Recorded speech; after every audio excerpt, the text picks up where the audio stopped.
It gives me great honor to introduce him to you this morning. Please make welcome Governor Bill Scranton.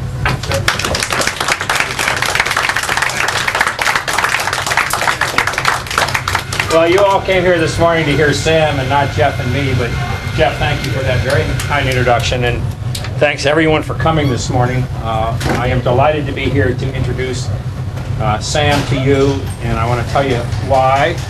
But first of all, I want to welcome him to Scranton, to Lackawanna County, northeastern Pennsylvania, and Ruth Ann, I want to welcome her.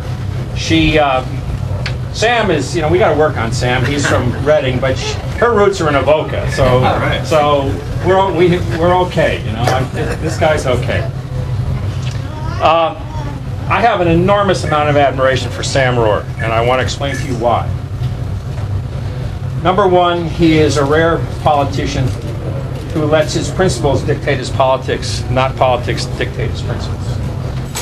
And we need more of that in public service, certainly here in Lackawanna County, certainly in northeastern Pennsylvania, most definitely in Harrisburg, and please God in Washington.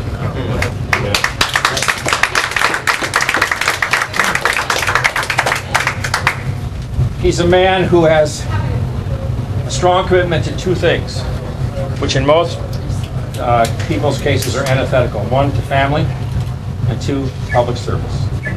And in his extensive career in the state legislature, out of which he has emerged with his integrity intact, he has demonstrated both of those remarkably well. I admire him for a lot of other things as well. Number one, for the fact that he has his head screwed on right. Someone once said that one of two things happen to people who go into public service. Either they grow or they swell. And Sam is a guy who knows there's only one human being that ever walked on water, and it ain't any of us. And he understands that we need to be humble. He understands we need to listen. He understands we need to be service-oriented. I admire the way he's going about running for governor. I believe in open primaries.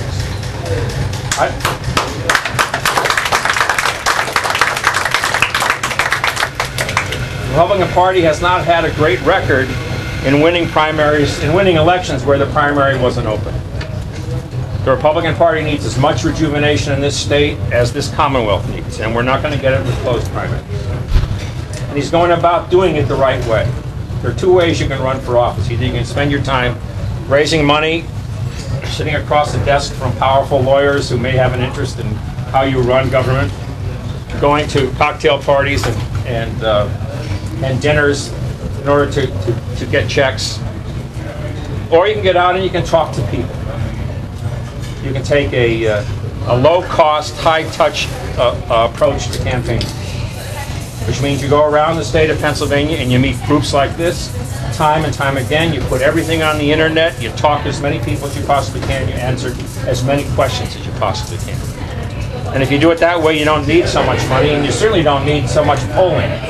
I want to tell you one thing, if you're out talking to the people, you don't need to know the poll. You can write the polls. But if you're spending all your time talking to special interests and collecting checks, you need a pollster, because otherwise you don't know what's going on. And Sam is doing it the right way, and he's inspiring a lot of people by it. He stood for some very important things in state government. Jeff talked about some of them. This is the one guy who really has tried to make an effort, a sincere effort, to abolish the property tax in Pennsylvania.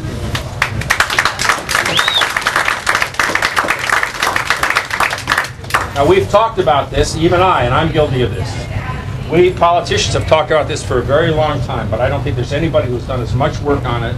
And Sam understands the effect this has on people who are on fixed incomes, who have lived in our area, western Pennsylvania, all their lives, who worked in the coal mines or worked in the factories, and now are retired and do not want to lose their homes, and they should not lose their homes. And Sam understands that. And he's fought for that, year in and year out. Second thing is, he cares about something that I care about and that you care about. I'm not sure they care about it in Washington. It's called the Constitution. Right now, the Constitution is under enormous assault. We have a federal government who is whose appetite for power and intrusion in our lives is unparalleled in my lifetime, and some of those you who are older and wiser than I say it's unparalleled in the last 100 years. Which is why he's making such an effort to talk about the 10th Amendment, which is why he's made such an effort to protect your rights under the Second Amendment, which is why he understands that local government, in most cases, is absolutely the best government.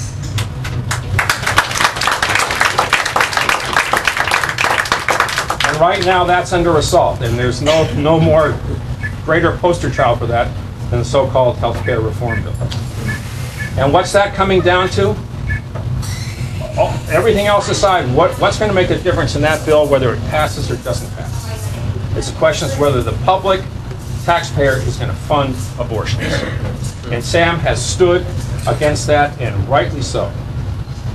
And my hope is that those who continue to stand against it will have steel in their spines, and that bill will fail. But Sam has been absolutely on point on these issues. And so, and if this is a voice that has to be heard in the Republican Party, your voice, his voice, everybody else's, because we have an unprecedented crisis in this state. We have lagged the country too long in the world with jobs, growth, education quality, and Sam is for education choice, and so am I. The only way we have to make our children capable of competing against the Chinese and the Indians and all the very bright, well-educated people who are coming up in this world who are going to be going after our jobs. And Sam has stood there and stood for it, and we need that in Pennsylvania. We need a rejuvenation of this state.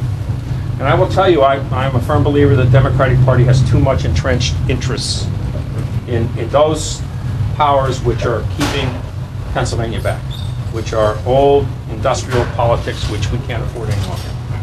And if the Republican Party is determined to change that, then where are we going to go? The state is, we're going to see more of our children leave. So, I told you when I got up here that you didn't come here to hear me, and you've heard me way too long already. So, my job today, as I said, is to introduce Sam. And Sam, I'm delighted to have you here in Lackawanna County in northeastern Pennsylvania. The floor is yours. Welcome.